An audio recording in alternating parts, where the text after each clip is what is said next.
भगवान बोले माँ मैं विपत्ति तो नहीं दे सकता, आज तक मैंने किसी को दुख नहीं दिया। अच्छा ये बताओ, जब भगवान ने दुख नहीं दिया किसी को, तो फिर हमारे जीवन में जो दुख होता है वो कौन देता है? आपके जीवन का दुख किसने दिया? कौन? मैया जी, ओ मेरी माँ, कौन देता है हमें दुख? हमारे अपने ही कर्म हमें दुखी बनाते हैं। हम जैसा करेंगे वैसा ही तो भरेंगे। अच्छा करेंगे तो अच्छा मिलेगा, बुरा करेंगे तो बुरा मिलेगा। इसलिए कोहू ना काहू को सुख दुख कर दाता, निज कृत कर्म भोग सब भ्राता। कोई किसी को सुख नहीं देता और कोई किसी को दुख नहीं देता। हर व्यक्ति अपने ही करने का, अपने ही किए का अच्छा और किए का बुरा भोगता है। लोग कहते हैं ना भगवान ने तो हमें दुख दे दिया। अरे भगवान किसी को दुख नहीं देते। भगवान की कोई दुश्मनी है आपसे कि आपको दुख देंगे? फिर प्रश्न ये खड़ा है कि जो हमारा भाग्य है ये कौन बनाता है? हमारे भाग्य में दुख कौन डालता है? देखो, जो हम आज कर रहे हैं यही कल हमें भाग्य बन करके मिलेगा। आपकी किस्मत किसने लिखी बताओ? किस्मत किसने लिखी? भगवान ने। किस्मत लिखने वाले कौन है? भगवान। तो फिर भगवान ने आपकी किस्मत में दुख क्यों लिखा? भाई, भगवान किसी की किस्मत में दुख या सुख नहीं लिखते। फिर क्या होता है? अब मैं पूरी घटना आपको बताऊं कि भगवान किस्मत कैसे लिखते हैं। सुनिएगा। होता क्या है, जब आप किसी के नाम का वसीयतनामा तैयार कराते हैं ना, तो वहां आपको ही बोलना पड़ता है। आप जो बोलेंगे टाइपर वो टाइप करता जाएगा। अपने मन से तो टाइप नहीं करेगा ना, आपको बोलना पड़ता, ये फलानी संपत्ति फलाने को, फलानी संपत्ति फलाने, ये लिख दो, इस तारीख से इस तारीख तक ये वैध है। सब आप ही बोलते हैं, वो लिखता है। उसी प्रकार भगवान तो केवल वो टाइपर है, केवल टाइप करते हैं। आपको ही बोलना पड़ता है, हमने इतना पुण्य किया है, इतना पाप किया है। परमात्मा पुण्य के बदले सुख और पाप के बदले दुख, ये आपकी किस्मत 10 रुपए की स्टाम्प बना के देती। आपने जो कल किया था, पिछले कल अर्थात पिछले जन्म में, उसका परिणाम आज मिल रहा है। और जो आज करेंगे ये कल। एक सज्जन थे, वो दाल चावल खा रहे थे। किसी ने कहा भाई रोटी भी खा, चावल ही चावल खाता है। उसने कहा अभी धान की फसल आई है तो चावल ही चावल खाता हूं, गेहूं बोया हूं, जब गेहूं की फसल आएगी तो रोटी रोटी खाऊंगा। अभी जो घर में है वही तो खाऊंगा, चावल है तो चावल। भाई, जो कल आपने अच्छा या बुरा किया था उसका फल आज मिल रहा है। जो आज करेंगे वो कल प्राप्त होगा। इसलिए आप जैसा करते हैं वैसा ही आपको भोगना पड़ता है। कोई किसी को सुख नहीं देता, कोई किसी को दुख नहीं देता। अपने ही कर्मों के कारण दुख और सुख मिलता है। इसलिए जीवन में कर्म ना बिगड़े, नहीं तो बड़ा कष्ट उठाना पड़ेगा। एक सज्जन ने कहा महाराज जी, राम जी वनवास गए तो कैकई के कारण गए? हमने कहा ना, राम जी वनवास गए जरूर थे, पर इसमें जिम्मेदार कैकई नहीं थी, जिम्मेदार स्वयं राम थे। राम, हाँ, राम के वनवास जाने में स्वयं राम जिम्मेदार है। आप विचार करो, जिनकी मर्जी के बिना एक पत्ता नहीं हिलता, उन्हें वनवास कौन भेजेगा? उनकी मर्जी के विरुद्ध कौन भेजेगा? इसलिए जीवन में जब जब दुख मिला है, जिस जिसको मिला है, व्यक्ति स्वयं ही अपने दुख का जिम्मेदार बना। स्वयं इसलिए हम आरोप ना लगाएं कि तुम्हारे कारण दुख मिला, तुम्हारे कारण मिला। हम स्वयं ही कारण हैं। अब भगवान कुंती बुआ को वरदान देते हैं और पितामह भीष्म की तरफ चलते हैं। आज पितामह भीष्म बाणों की सैया पर लेटे हैं 52 दिन से, 52 डेज बाणों की सैया है। आप विचार करो, किसी को एक कांटा लग जाए कितना दर्द होता है, पर पितामह को बाणों की सैया। अच्छा, ये प्रश्न खड़ा होता है कि पितामह जैसे दिग्गजों को बाणों की सैया क्यों मिली? ये भी पितामह के कर्मों की सजा है। ये पितामह के कर्मों की क्या है मेरी मां? सजा। कैसी? बात ऐसी है कि पिछले जन्म में पितामह भीष्म ने एक सांप को, सर्प को कांटों के ढेर में उठाकर फेंक दिया था। सांप को ढेर सारे कांटे चुभ गए, कांटों में ही पड़ा रहा और तड़प तड़प के वो सर्प वहीं मर गया। उसी पाप की सजा मिली, इन्हें बाणों की सैया पर लेटना पड़ा। दूसरा, स्वयं पितामह भरी सभा में द्रौपदी की लाज लुटते देखते रहे पर बोले नहीं। एक नारी का अपमान सहन करते रहे, जबकि बल था रोकने का पर नहीं रोका। वह पाप लगा और बाणों की सैया मिली। पितामह भीष्म जैसों को भी पापों का फल भोगना पड़ा है, तो आप और हम बच जाएंगे? इसलिए जो कर रहे हो विचार कर लेना कि सही कर रहे हो या गलत कर रहे हो। कुछ भी गलत ना हो जाए, किसी के साथ गलत ना हो जाए। मनसा वाचा कर्मणा, मन से, वाणी से, कर्म से गलत ना हो, नहीं तो कर्मों का दंड मिलता है। पितामह बाणों की सैया पर भगवान पहुंचे। भगवान को देखकर पितामह रोने लगे। मुझे विश्वास था आप जरूर आएंगे, आप जरूर आएंगे। जब मैंने बाणों की बरसात की अर्जुन पर, तब आप रथ का पहिया लेकर मेरी तरफ दौड़े। आपने मेरी, अच्छा, महाभारत में भगवान कृष्ण ने प्रतिज्ञा ली थी कि मैं अस्त्र शस्त्र नहीं उठाऊंगा, और पितामह ने प्रतिज्ञा ली थी कि मैं कन्हैया को अस्त्र शस्त्र उठवा कर ही रहूंगा। तो आज भगवान ने अस्त्र इसलिए उठाए, अस्त्र उठाकर आज भगवान ने देखा, अपने प्रतिज्ञा को तोड़ दिया भक्त की प्रतिज्ञा के लिए। आज पितामह की प्रतिज्ञा न टूटे, इसलिए भगवान ने अपनी ही प्रतिज्ञा तोड़ दी। भगवान भक्तों से बहुत प्यार करते हैं। कोई उनसे इतना प्रेम करे तो भगवान बहुत सारा करते हैं। पितामह भगवान का दर्शन करते हैं, कहते हैं प्रभु इति मति रूप कल्पिता वितृष्णा भगवत सात्वत पुंगवे विभूमि।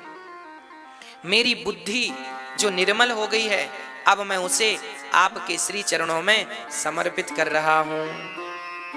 आज पितामह भीष्म ने अपनी बुद्धि, अपनी मति आज भगवान के चरणों में समर्पित कर दी। आप भी अपनी बुद्धि, अपनी मति भगवान के चरणों में समर्पित किया कीजिए। ये जो हमारी बुद्धि है ना, इसे पहले शुद्ध करो, साफ करो, और फिर भगवान के चरणों में इसे समर्पित कर दो। समर्पण हो बुद्धि का। काम करते रहो संसार का, पर नाम भगवान का जपते रहो। कुछ भी करो पर भगवान को भूलो नहीं, यही भगवान की भक्ति है। प्रिय भक्तों, इसके बाद पितामह भीष्म के प्राण निकले, सूर्य उत्तरायण हुए, पितामह की अंतिम क्रिया हुई, भगवान द्वारिका चले गए, जहां भगवान का स्वागत हुआ। इसी मध्य राजा परीक्षित का जन्म हुआ, और राजा परीक्षित ने जो है, राजा परीक्षित जन्म लिए और भगवान की गोद में जब आए तो इनका परीक्षण बंद हुआ। आंख खुलते ही ये चारों तरफ देख रहे थे, और भगवान की गोद मिली तब इनका परीक्षण खत्म हुआ, इसलिए इनका नाम परीक्षित रखा गया। भगवान जब लीला पूरी करके धराधाम को छोड़कर गए, तब एक दिन राजा परीक्षित अपने नगर का मुआयना करने गए। पांचों पांडव स्वर्गारोहण के लिए निकल गए।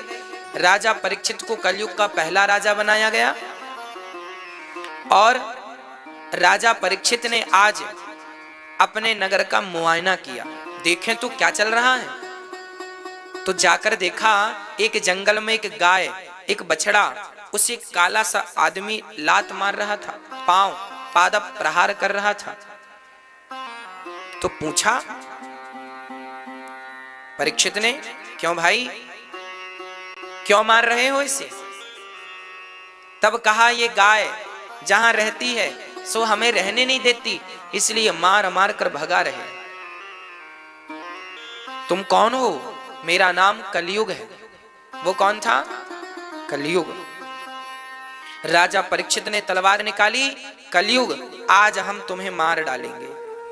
कलयुग बोला, महाराज मैं लाख बुरा हूं पर मुझ में एक अच्छाई है। क्या अच्छाई है?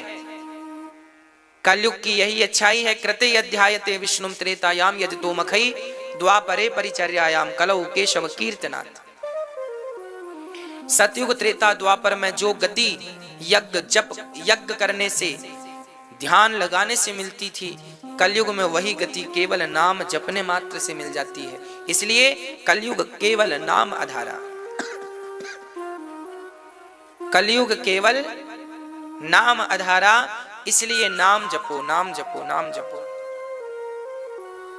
किसी भी हाल में नाम ना छूटे, केवल नाम जपो, केवल नाम।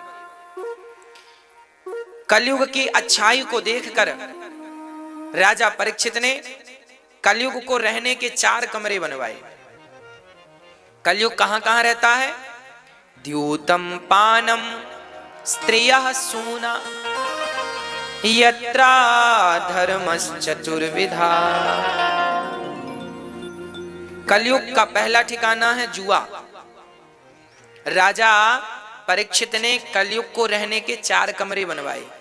ये कौन सा युग चल रहा है? कलयुग की आयु कितनी है?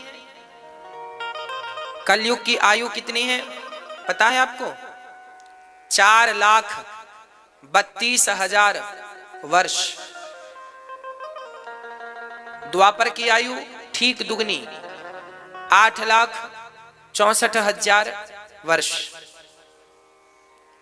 त्रेता की आयु कलयुग से ठीक तिगुनी और सतयुग की आयु कलयुग से ठीक चौगुनी। कलयुग की आयु है 4,32,000 वर्ष, जिसमें कि अभी 5,500 साल बीत चुके हैं। कितनी आयु बीत गई कलयुग की? 5,500 वर्ष। अभी तो बहुत कलयुग है। अभी कलयुग की शुरुआत में ही देखो, बच्चे अपने माँ बाप पर अत्याचार करने लग गए। आने वाले युग में पता नहीं और क्या होगा। अभी तो लोग मछली का मांस खाते हैं, मुर्गी का मांस खाते हैं। वो दिन दूर नहीं जब लोग दादाजी के मरने पे उसका अंतिम संस्कार नहीं करेंगे, पका के खा जाएंगे। दादी के मरने पे अंतिम संस्कार नहीं करेंगे, पका के खा जाएंगे। ये कलयुग है। यदि कलयुग के दुष्प्रभावों से बचना है तो एक उपाय है। आप कहें तो मैं वो उपाय आपको बताऊं। कलयुग के दुष्प्रभावों से बचना है तो केवल भगवान का नाम जपा करिए। अच्छा एक बात बताओ, जब गर्मी पड़ती है, नव तपा इत्यादि, जेठ का महीना, जून का महीना तपता हुआ, उस गर्मी में कूलर की हवा, एसी की हवा शांति देती है कि नहीं? जहां एसी हो, एसी की हवा हो, वहां गर्मी का प्रभाव कम हो जाता है कि नहीं? हाँ या ना? जहां कूलर की हवा हो, जहां पीपल की छांव हो, वहां गर्मी का प्रभाव कम होता है कि नहीं? जैसे एसी के सामने गर्मी का प्रभाव कम हो जाता है, उसी प्रकार जहां कीर्तन होता है, भगवान का नाम जपते हैं लोग, वहां कलयुग का प्रभाव कम हो जाता है। कलयुग काम ही नहीं करता। वैसे जो चारों युग है ना मेरी माँ, सतयुग, त्रेता, द्वापर, कलयुग, ये चारों युग आपके 24 घंटे में एक एक परिक्रमा लगाते हैं, एक एक राउंड लगाते हैं। कैसे? हम रोज ही सतयुग को महसूस करते हैं, त्रेता को भी, द्वापर को भी और कली काल को भी। कैसे? समझिएगा। जब आपके हृदय में धर्म करने का भाव जागता है, धर्म करने का मन बनता है, तो सतयुग स्टार्ट हो जाता है। सतयुग धर्म का प्रतीक है। जब आप धर्म करते हैं, भूखे को भोजन खिलाते हैं, जरूरतमंदों की जरूरतें पूरी करने जाते हैं, तब कौन सा युग चलता है? सतयुग। जब आप अपने कर्म का निर्वहन करते हैं, कर्म करते हैं, तो कौन सा युग चलता है? त्रेता। त्रेता युग चलता है। और जब आपके हृदय में प्रेम जागता है तो द्वापर, और जब वासनाएं जागती हैं, काम वासना इत्यादि, तब कलयुग हावी होता है। एक और सरल भाषा में आपको समझाऊं भक्तों, सुबह के 4 बजे से लेकर सुबह के 9 बजे तक सतयुग चलता है। इस समय सब लोगों के विचार शुद्ध होते हैं, बातें अच्छी होती हैं, वातावरण बढ़िया होता है। ये कौन सा युग चल रहा है? सतयुग। और सुबह के 10 बजे से शाम को 4 बजे तक त्रेता युग चलता है। त्रेता युग में राम जी का वनवास हो गया था। आप लोगों का भी सवेरे 10 से 4 बजे के लिए वनवास हो जाता है। काम धाम के लिए चले जाते हैं, कर्म के लिए चले जाते हैं कि नहीं? दुकान है, जिसका जो काम है करता है। शाम को 5 बजे से रात्रि के 9 बजे तक, 8 बजे तक, ये द्वापर युग चलता है। आप रात्रि के समय ही, शाम के समय ही, जब आप दुकान से, दफ्तर से, ऑफिस से आते हैं, तब आप बच्चों के साथ खेलते हैं, बच्चों के साथ समय गुजारते हैं, पत्नी को लेकर के जाते हैं, चलो आज बाजार जाते हैं, शॉपिंग कराते हैं, गर्मी है तो झूला झूलने चलते हैं। मतलब सारा आनंद जो है हम शाम के टाइम लेते हैं घर परिवार का। वो कौन सा युग है? भगवान कृष्ण ने भी गेंद का खेल खेले, बच्चों के संग खेले, कभी अनेक लीलाएं की। आप भी वो लीलाएं करते हैं शाम के वक्त। और रात्रि के 9 बजे से लेकर पूरी रात, जहां व्यक्ति केवल भोगी बनकर भोग भोगना चाहता है, बस वही कलयुग है। सुबह का वक्त सतयुग, दोपहर का वक्त त्रेता, शाम का वक्त द्वापर और रात्रि कलयुग। यही चारों युग की परिक्रमा है 24 घंटे में। राजा परीक्षित ने कलयुग के 4 कमरे बनवाए। द्यूतम पानम स्त्रिया सूना। कलयुग कहां कहां है? कलयुग का पहला ठिकाना है जुआ। जहां पर जुआ है वहां कलयुग है। आप लोग जुआ तो नहीं खेलते? पंजाब में वैसे जुआ नहीं खेलते होंगे ना लोग? चलो पंजाब में तो छोड़ दो, यहां बरनाला में तो कोई दिक्कत नहीं है। जुआ तो नहीं खेलते होंगे?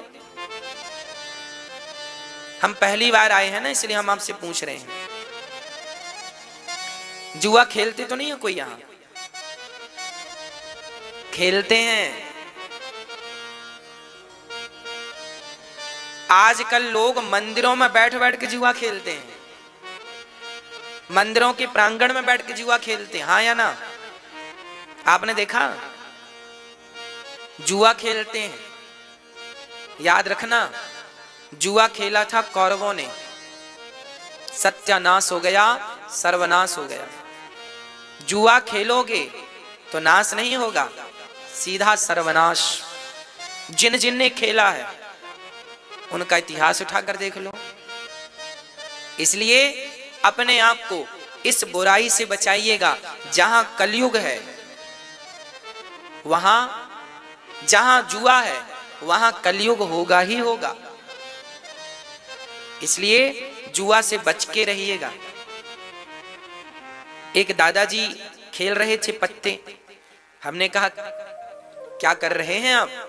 उन्होंने कहा महाराज जी टाइम पास कर रहे हैं, जुआ नहीं खेल रहे हैं, टाइम पास कर रहे हैं। हमने कहा ये उम्र अब टाइम पास की बची है क्या? अब आप क्या टाइम पास करोगे? अब तो टाइम खुद आपको ही पास करने वाला है। आप क्या टाइम पास कर रहे हैं? जो समय माला जपने का है, कुछ अच्छा कीजिए ना, कुछ अच्छा सोचिए, कुछ अच्छा करिए। पहले के दादाजी बच्चे की उंगली पकड़ के उसे मंदिर ले जाते थे। पहले के दादाजी बच्चों को गोद में लेकर रामायण का जहां पाठ होता था, रामचरितमानस का कीर्तन में, भजन में ले जाते थे। और आज के दादाजी बच्चे को गोद में बिठा के नाती को और पत्ते समेटते हैं। ताश की गड्डियां जैसी बिखर जाती हैं ना, ऐसी जिंदगी बिखर जाती है उनकी जो जुआ खेलता है। इसलिए आज के इस युग में आपने अपने आप को सिर्फ जुआ से बचा लिया तो आप बहुत योग्य हैं। पहला ठिकाना है जुआ। जुआ ना खेलिएगा, नहीं दुर्योधन का सत्यानाश हो गया। 100 की 100 मारे गए, एक भी बचा हो तो केवल जुआ के कारण। और मामा शकुनी ने खिलाया तो वो भी बचे नहीं। और पांडवों ने खेला था, उनको भी 12 वर्ष का वनवास भोगना पड़ा, केवल जुआ के कारण। इसलिए जुआ से बच के रहिएगा। कलयुग का पहला ठिकाना है जुआ, दूसरा ठिकाना पानम, शराब। जहां शराब है वहां कलयुग है। यहां आप लोग शराब तो पीते नहीं होंगे,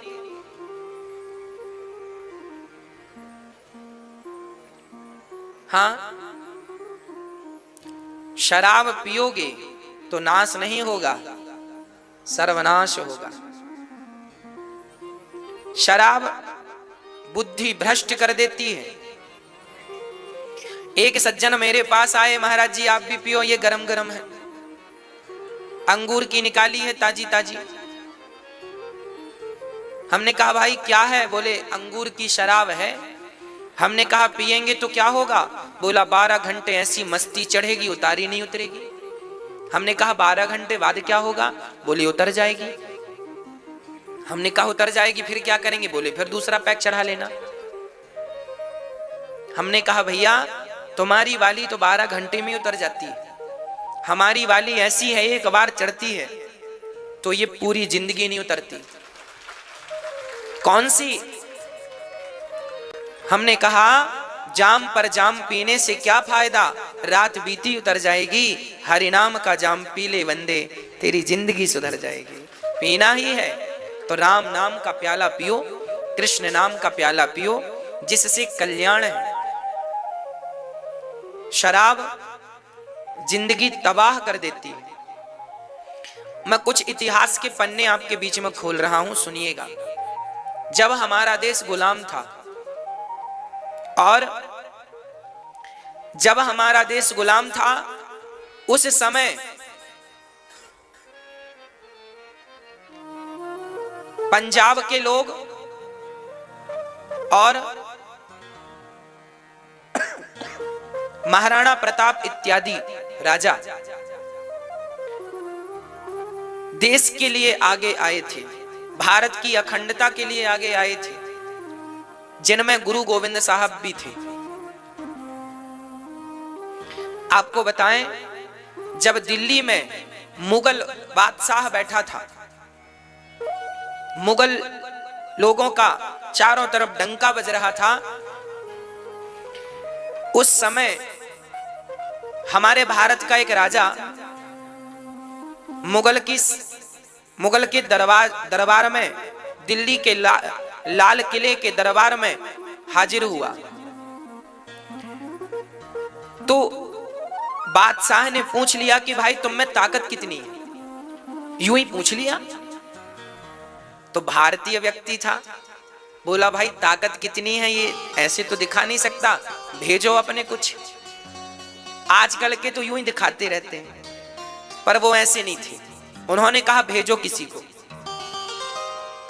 तो बादशाह ने अपने 2 योद्धा भेजे।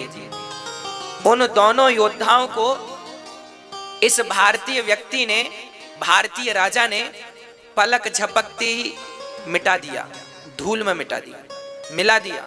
अब राजा घबराया। तब राजा ने 10 भेजे, पलक झपकते 10 को समाप्त कर दिया। भारतीय व्यक्ति था। 50 को भेजे, 50 को मिटा दिया। अब राजा डरा, बादशाह डरा, भैया ये बताओ आप में इतनी ताकत है, आप जैसा योद्धा और भी कोई है? उस राजा ने कहा मेरे 2 बेटे हैं, वो भी मेरी तरह। कहां है? बुलाया, ये रहे मेरे बेटे। उन बेटों के सामने भी राजा ने अपने सैनिक भेजे, तुरंत मिट्टी में मिला देते वो। देखते ही देखते तीनों ने, बाप और 2 बेटों ने, उस बादशाह की पूरी सेना को जो तबाह करना शुरू किया, घर में घुस के लाल किला में मारती जा रहे हैं, मारती जा रहे हैं, मरती नहीं। तब राजा ने, बादशाह ने अपने मंत्रियों से कहा इनको कैसे मारा जाए, यदि आधा घंटा भी रुक गए तो हमारी आधी से ज्यादा सेना तो मर जाएगी। तब राजा ने पीछे से जाकर उन तीनों का सिर काट दिया। पीछे से, वो आगे लड़ रहे, पीछे से जाकर सिर काट दिया। आश्चर्य तो आप तब मानेंगे जब सिर कट गया तो सिर तो कट के गिर गया, पर धड़ फिर भी लड़ता रहा। धड़ फिर भी लड़ता रहा अपने वतन के लिए। और जब धड़ लड़ता, तीनों का, बाप और 2 बेटे, तीनों लड़ते रहे, सेना फिर भी मरती रही बादशाह की। अब राजा घबराया, अब क्या करें? तब राजा को किसी ने कहा ये देवी के बड़े पुजारी हैं, ये हिंदू लोग हैं और ये भगवान पे बड़ा विश्वास रखने वाले हैं। आज इनके शरीर से इनके भगवान, इनकी देवी भगवती लड़ रही है, फिर क्या करें? बोले इन पर शराब का छिड़काव किया जाए। तब शराब, सुनिएगा, ये जो शराब आप पीते हैं, इसी शराब की बात कर रहा हूं। शराब लाई गई और शराब का छिड़काव उनके धड़ पर किया गया, और जैसे ही शराब पड़ी, वो तीनों धड़ जो लड़ रहे थे, तीनों गिर गए जमीन पर। पूछा गया ये कैसे? बोले इनके जो भक्ति, जीवन भर इन्होंने भक्ति की, आज उसी इष्ट ने, उसी इनकी देवी ने, इनके भजन ने आज इनके धड़ को बल दिया और इनका धड़ लड़ता रहा। पर शराब का छिड़काव किया तो इनके देवता छोड़ करके चले गए। कहने का अर्थ यह है कि मुर्दे के ऊपर भी यदि शराब का छिड़काव कर दिया जाए तो उनके सहायक जो देवता होते हैं, जो आपकी जीवन भर की तपस्या होती है, वो तपस्या भी धड़ का साज छोड़ देती है। तो सोचो, जिंदा व्यक्ति शराब पिएगा तो क्या विधाता तुम्हारी कभी रक्षा करेगा? हाँ, इसलिए शराब कभी नहीं पीना चाहिए। शराब पियोगे बुद्धि भ्रष्ट हो जाएगी। आजकल तो नौजवान बच्चे पीते हैं और कहते हैं कि हम तो यूं ही पी लेते हैं, पीने का कोई शौक नहीं है, कोई हम नशा नहीं करते, पर पी लेते हैं कभी दोस्ती यारी में। आप ऐसों की दोस्ती करते ही क्यों है जहां पीना पड़े? अच्छा एक बात बताओ, शराबी जो होता है ना मेरी माँ, शराबी हमेशा 4 लोगों के बीच में पीता है, उसे अकेले पीने में मजा ही नहीं आता। जब तक 2-4 लोग ना हो, जो नहीं पीते उनको भी बिठा लेता है, पियो पियो पियो। अब जरा समझिए मेरी बातों को। एक शराबी यदि 4 को शराबी बना सकता है, एक बिगड़ा हुआ यदि 4 को बिगाड़ सकता है, तो क्या एक सुधरा हुआ व्यक्ति 4 को सुधार नहीं सकता?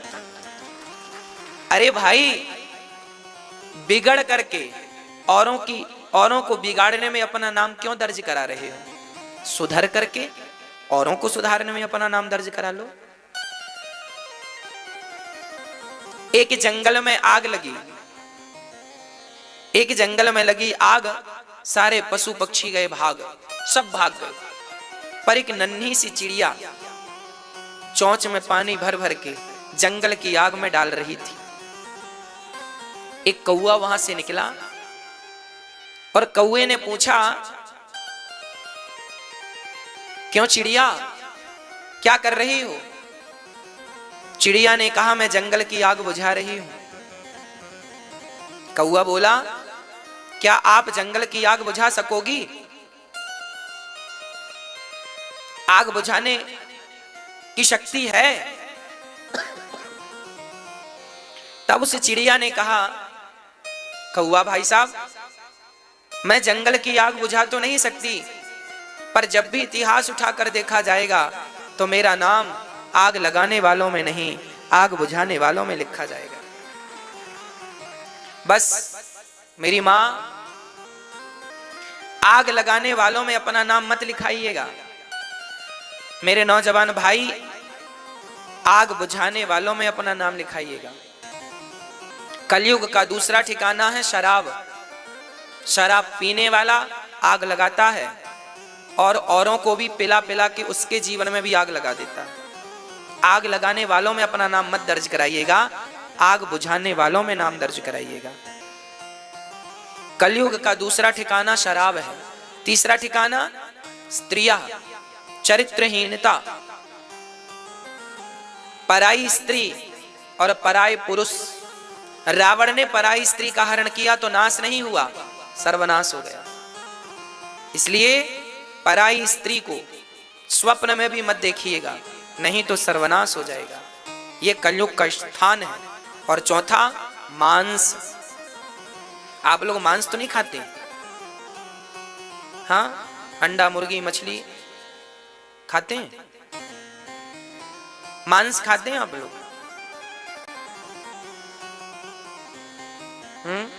खाते हैं? मांस जो है आप इसलिए खाते हैं, आपको अच्छा लगता है? अरे भाई, आप अपने स्वाद के लिए किसी की जान ले रहे हैं, ये अच्छा है क्या? उस मुर्गी, आपकी एक उंगली काट दी जाए तो कैसा लगेगा? आप अपने स्वाद के लिए मुर्गी को मार डालते हैं, मछली को मार डालते हैं।